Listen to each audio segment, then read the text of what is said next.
B. Collins. Peter B. Collins News and Comment. It's Thursday, October 12th, 2017.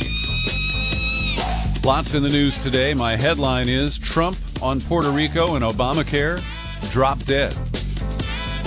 Yeah, I'm thinking of that famous headline from the New York tabloid back in the 1970s.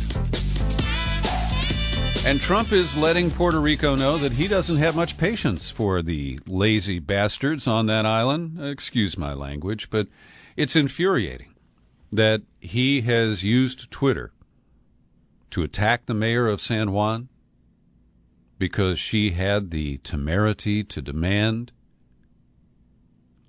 an adequate response to the devastating hurricane and the needs of people in San Juan and across the island of Puerto Rico. And Trump is making it clear that Houston and Florida, solid red states that supported him in 2016, they're going to get everything they need for as long as they need it. But Puerto Rico, that is the debtor nation that brought on this hurricane all by itself. And Trump is blaming the victims in more ways than one. It's really ugly. And as we battle the out-of-control wildfires here north of San Francisco, I have increased empathy and increased outrage at the treatment of the people of Puerto Rico and the Virgin Islands. And I've been to those islands, Puerto Rico, St. John, St. Thomas, St. Croix. I've sailed around them. And I can't believe that Trump is just ready to write them off. You're on your own. He tweeted today that Puerto Rico can't expect the feds to stay forever. But if you ask the experts, after Hurricane Katrina or any other major disaster, FEMA and the federal support services stay in place for years. It's only been 3 weeks since Maria devastated Puerto Rico, and Trump is already out of patience. He started in the days after the disaster, lecturing the Puerto Ricans on their debtor status. They are victims of vulture capitalists. And yes, they use those Goldman Sachs techniques to sell tax-free bonds, and they rolled up a lot of debt. Now that debt is owned by a handful of white Americans, most of whom live in wealthy conditions in New York City. And Trump's more concerned about the vulture bondholders than he is about people who are trapped in towns that have yet to receive fresh water, food supplies. And the amount of people on Puerto Rico receiving electricity actually fell by 6%, back to 90%.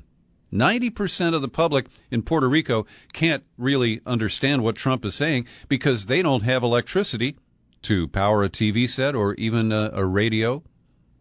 Cell phone service has returned to some extent. And we'll recap the situation there in a moment.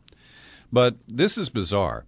Cheryl Atkinson used to work for CBS News. And while I support her claims that she was illegally subject to surveillance by probable federal agents, Cheryl Atkinson now works for Sinclair, the right-wing network that controls all of these local television stations and feeds them right-wing propaganda that the local stations must run on a daily basis. And I give credit to the Public Television News Hour, which joined John Oliver in exposing what Sinclair is up to and how the FCC is greasing the way for Sinclair to expand its ownership by buying up the Tribune TV stations. And it was fascinating to see PBS use a clip from a comedy show, the John Oliver HBO Sunday night show, where they edited together clips of news anchors in various cities on stations owned by Sinclair who were reading from the exact same script. That's how controlled all this is. So Cheryl Atkinson now works for Sinclair, and Trump cited her in a tweet. Puerto Rico survived the hurricanes. Now a financial crisis looms largely of their own making. says Cheryl Atkinson. And so Trump quoted that and then relayed it to his slavish followers. And then he continued, a total lack of accountability, say the governor. Electric and all infrastructure was disaster before hurricanes. Congress to decide how much to spend. We cannot keep FEMA, the military, and the first responders, who have been amazing under the most difficult circumstances, in Puerto Rico forever. And last night, Rachel Maddow showed that the hospital ship that was delayed in being dispatched to Puerto Rico is now there, and they've treated exactly 7 patients. They have massive facilities on this ship, and it could be very different. And I have a hard time blaming the Puerto Ricans for their failure to participate in these recovery efforts. That is bullshit. And they are now looking at a cash flow problem. Puerto Rico may run out of money by the end of this month, and Trump asked Congress to give them a payday loan. Yeah, not a grant, not a gift, not, hey, you guys need help, this is what we're going to give you. A $4.9 billion loan. And this is just adding insult to the obvious injury.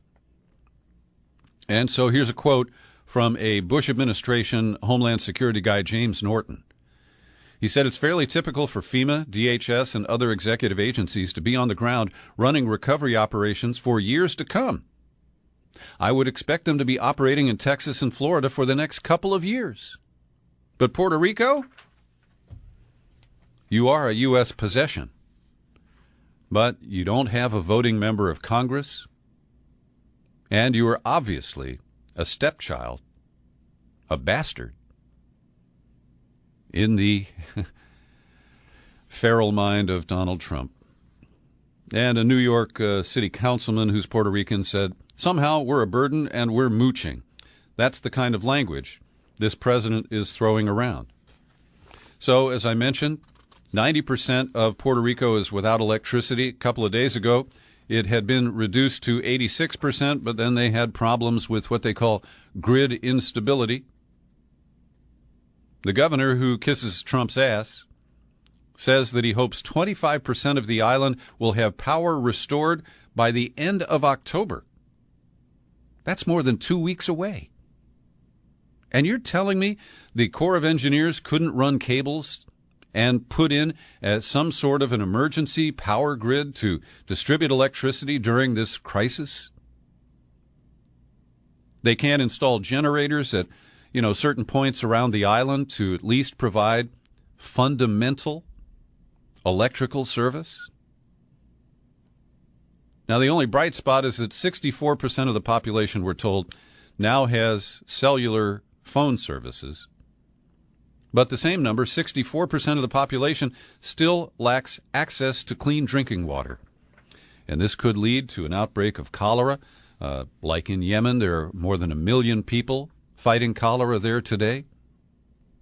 And it is unacceptable that we treat Puerto Rico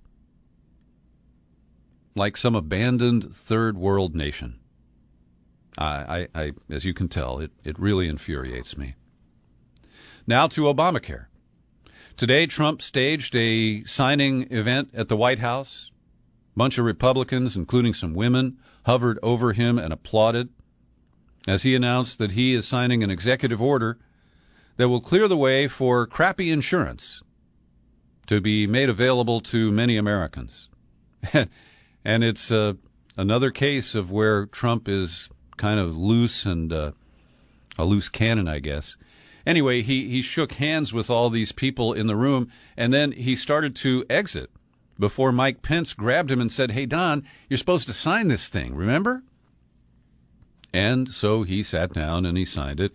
With these actions, he said, we are moving toward lower costs and more options in the health care market and taking crucial steps toward saving the American people from the nightmare of Obamacare. And we're going to save them by offering substandard coverage. It will cost less, but just try to use it.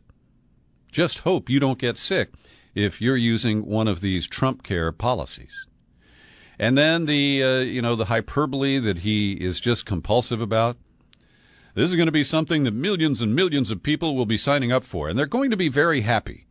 This will be great health care. Now, he knows that's a lie. But he's a salesman, and he believes that he can craft your reality around his bullshit.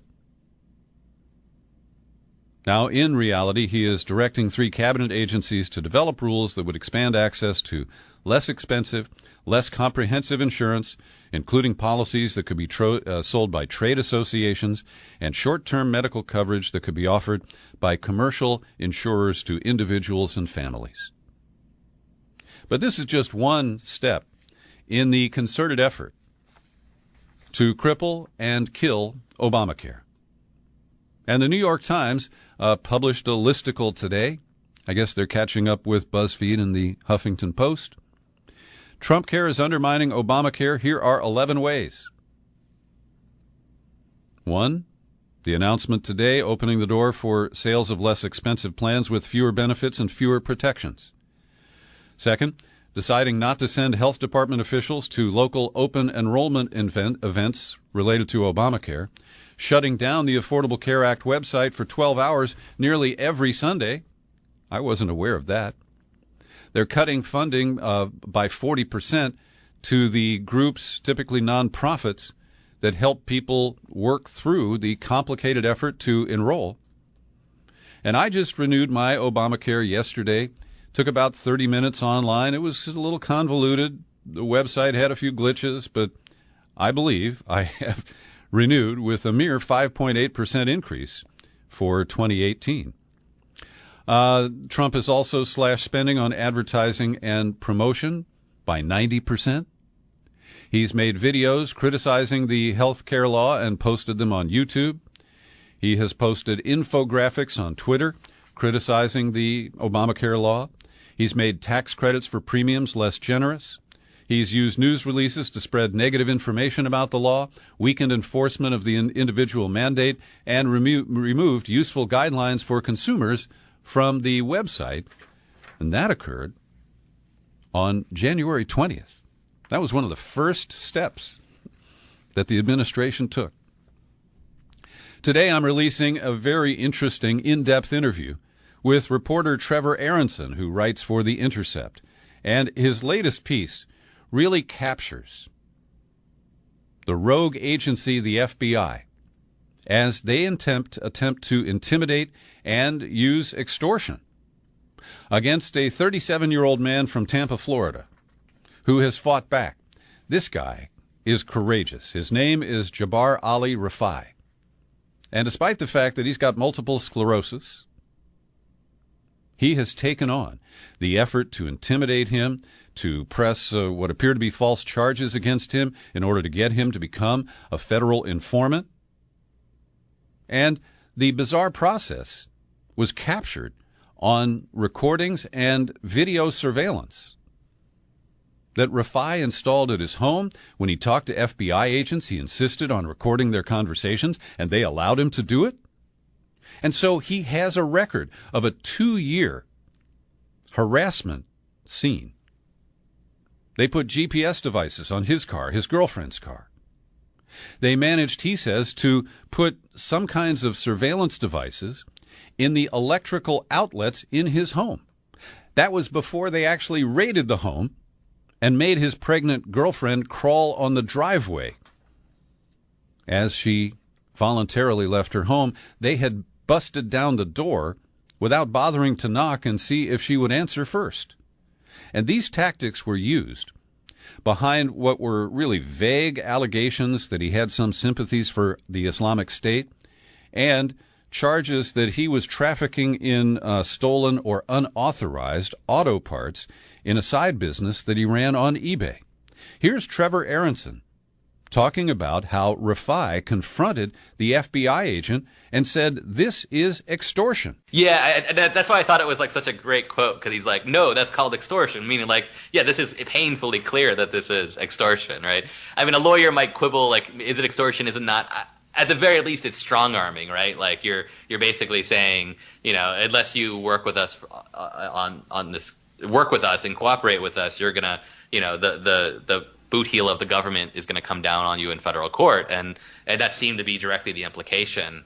And ultimately, and unfortunately for Rafai, that's exactly what happened, right? In April, unbeknownst to Rafai, he'd actually been indicted by a grand jury for tax evasion or filing a false tax return, alleging that in 2010, he did not report his eBay income, the amount of which is not specified, right? I invite you to listen to the full interview with reporter Trevor Aronson. It's available for subscribers today at peterbcollins.com. And those great subscribers include Billy Cook in Eureka, his mom, Susan Lewis, who just took out maybe it's Luis, just took out an annual subscription for Billy's stepdad, who is a recovering conservative. I love it. I also want to mention some other great people like Faith Peoples and Jason Spitzer, Sandra Fish. They're all regular supporters of the Peter B. Collins podcast, and that's what makes all this work. Now, I don't make a boatload of money doing this, maybe about $10 an hour. But I do have expenses with the web hosting and all that sort of stuff, and your contributions via these subscriptions are what make it all happen. So come on over to peterbcollins.com, click on the menu button, pull it down, click on Become a Subscriber, and at the sign-up page, you can make a choice that fits your budget and the level of support you'd like to offer. There's another great piece at The Intercept, published just yesterday. Sean King was working for a New York tabloid as a columnist, and he jumped to The Intercept recently. And he exposes a story that I have seen absolutely nowhere in my daily scans of the corporate media.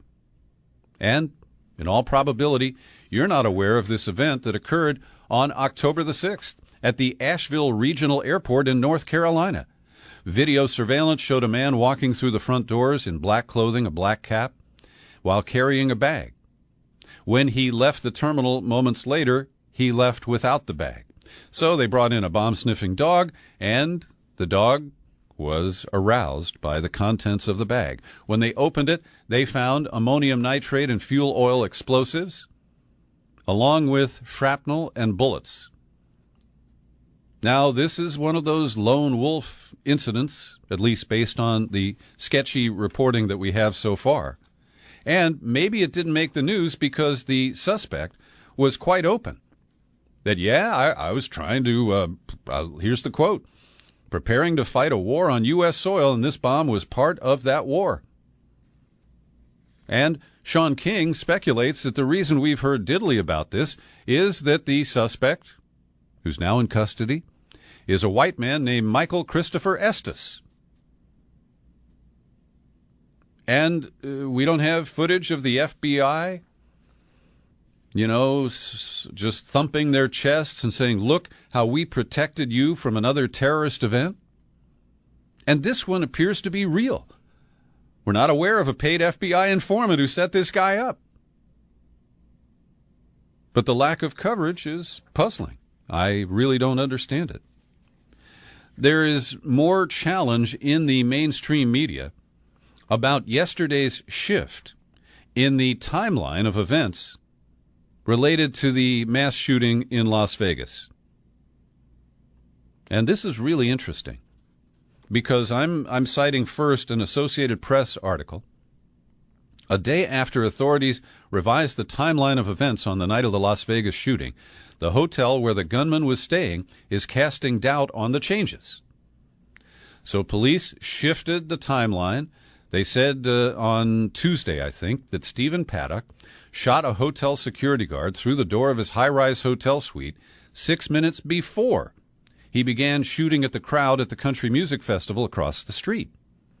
Now, this raises more questions than it answers, because if he shot the guard first and then he went on this 10-minute automatic weapons shooting spree, why didn't the guard radio in and say, look, I've been shot? And we really can't understand how that would have occurred and why they would change the narrative at this point. But in a careful statement issued by the hotel, the Mandalay Bay, which is owned by MGM Resorts, we cannot be certain about the most recent timeline. We believe what is currently being expressed may not be accurate. And the AP story ends with this. The revised timeline raises questions about whether better communications could have allowed officers to respond more quickly and take out the gunman before the attack. It remains unclear whether police ever received a call for help from the injured guard. So I want to share with you one of my resources where I go looking for the alternative facts, as Kellyanne would say. And it's a website called Citizens for Legitimate Government. It was started by a professor at NYU, Michael Rechtenwald, and it's run by a woman named Lori Price, who I've talked with a few times. And sometimes they go a little too far for me. And so I want to share this with you, and I'm just going to read some of the headlines. And I've put the link to Citizens for Legitimate Government's webpage in my show file for today's podcast. I encourage you to go and look at this and be open-minded. And don't believe everything you see here. I don't. But many questions are raised about the narrative that we have been fed. And there's an interesting angle here that is reported today, that the CEO of MGM Resorts International, as I mentioned, the owners of the Mandalay Bay Hotel Complex, James Murren, first engaged in a big stock buyback that generally raises the value of the existing shares. Then he divested 80% of the shares he owned in his own company. And this was all in September. He did it in time to collect dividends. And then he sold those shares. I think he's got some explaining to do. And they also assert here that George Soros, the billionaire investor, bought $42 million worth of puts. A put is betting that a stock price is going to go down. And that's based on SEC filings from mid-August. All right, on to other details. Hotel worker reported shooting before Las Vegas massacre started. 2 days after police revised their timeline, a hotel maintenance worker said he told hotel dispatchers to call the police before the mass shooting started. Another story, Las Vegas gunman shot security guard a full 6 minutes. That's the shift in the timeline. And the last element here says, but Clark County Sheriff Joe Lombardo said that Paddock shot Campos before his mass shooting, and they don't know why he stopped his attack on the crowd. Another item, a Facebook user and reported eyewitness, Gio Rios, says there was more than one shooter. I believe there were 4 to 5 shooters. I saw or heard 4 of them. There was one of their men down in the concert who lit firecrackers either to distract people or to decoy the Mandalay Bay shooter breaking the windows out of the hotel. There's more. An Australian man who was staying in the room next to Paddock, in room 32134, says there were multiple people dead and multiple shooters. I was just hiding, waiting for police to come get us. I got outside safely and was hiding in bushes. Then there is a separate report that Stephen Paddock ordered room service on September 27th for 2 people. We don't know who his dinner companion might have been. So I share this with you. I can't prove any of these individual elements or allegations, but taken as a whole, there are a lot of problems with the narrative that we have been fed about the massacre in Las Vegas. And if you have information from sources that you think are worth considering, feel free to share it with me, peter@peterbcollins.com. Well, the struggle between Madrid and Barcelona continues. The president of Catalonia has accused the Spanish government of ignoring his calls for negotiations after it laid down an ultimatum yesterday. And we reported on this. The Prime Minister in Madrid, Mariano Rajoy, has asked the president of Catalonia, whose name is Carles Puigdemont, whether or not the independence has been declared. He gave him 8 days to drop his independence plans and return Catalonia to constitutional order. And if he fails, The Madrid government will use Article 155 of the Spanish Constitution, which permits the imposition of direct rule on an autonomous region like Catalonia. And Puigdemont tweeted out, "We asked for dialogue, and the response is to put Article 155 on the table. Message understood." And his vice president tweeted, "A sincere dialogue is what the international community wants and what Catalonia expects, not confrontation and new threats." So it's a real standoff. And my concern is that Madrid will send in troops and will have a true Spanish Civil War 2.0. I'm a little bit uneasy about this, but I'm reporting this in general as good news. The Palestinian factions, Hamas and Fatah, signed a reconciliation deal in Cairo today that aims to end their decade-old rivalry by providing for a joint administration with control of Gaza's borders, including the Rafah crossing into Egypt. Now, the reason I'm uneasy is this was brokered by Egyptian intelligence. And Egypt is an ally of Israel in some respects, not in every respect. Also, we're told that the Saudis are supporting this effort, and they have formed a recent alliance with Israel in some respects that gives me the creeps. So, the deal Fatah will lift their sanctions on Gaza. Hamas officials will allow the Palestinian Authority to resume control in Gaza. A government of national accord will go into effect by December 1st. If all goes well, the Palestinian Authority president might visit Gaza in the next month or so, the first time in 10 years. So I generally consider this good news because the Israeli effort to divide the Palestinians has been very effective over the last 10 years. But I also think because Hamas has some 25,000 armed fighters, that this will be used as a pretext by Netanyahu to claim that they are all terrorists and to refuse any further negotiations or moves toward peace as they continue to provoke with more illegal settlement activity, particularly in the West Bank. And the U.S. has joined Israel in pulling out of UNESCO. UNESCO is the cultural division of the United Nations. We've pulled out before. And while we say the U.S. and Israel are saying that there's anti-Israel bias, most recently expressed in July when UNESCO infuriated Israeli officials by designating the ancient city of Hebron in the West Bank as a World Heritage Site over the objections of the Israelis. And Richard Haass, a former senior State Department official under G.W. Bush, had a pretty good line. Trump foreign policy has found its theme, the withdrawal doctrine, adding that its slogan should be leaving from behind. So the real provocation here is that UNESCO recognizes the Palestinian people as a nation.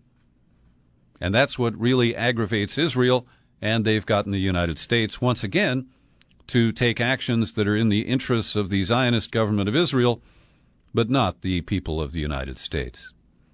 So Trump went to Middletown, Pennsylvania yesterday, staged an event in a hangar with a bunch of truck drivers and a couple of big rigs, and he's selling his tax cut package as rocket fuel for our economy. He said a cut to business taxes will help truckers because there'll be more products to deliver, more contracts to fill. So many people have come up to me and said, give it to the middle class. Well, he sure is. And the way I'd characterize this is that he's promising that the tax cuts will trickle down to average people just like a golden shower. Sorry for that. Joe Arpaio's pardon has been partially upheld by the judge who found him in contempt of court.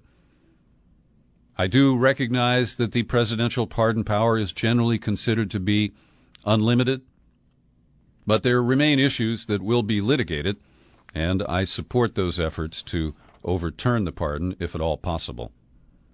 That's about all I have time for today on the Peter B. Collins News and Comment Podcast. I want to thank you for listening and invite you to share this podcast far and wide.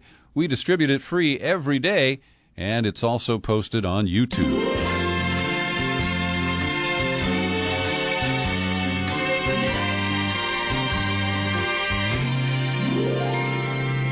Happy trails to you until we meet again. Happy trails.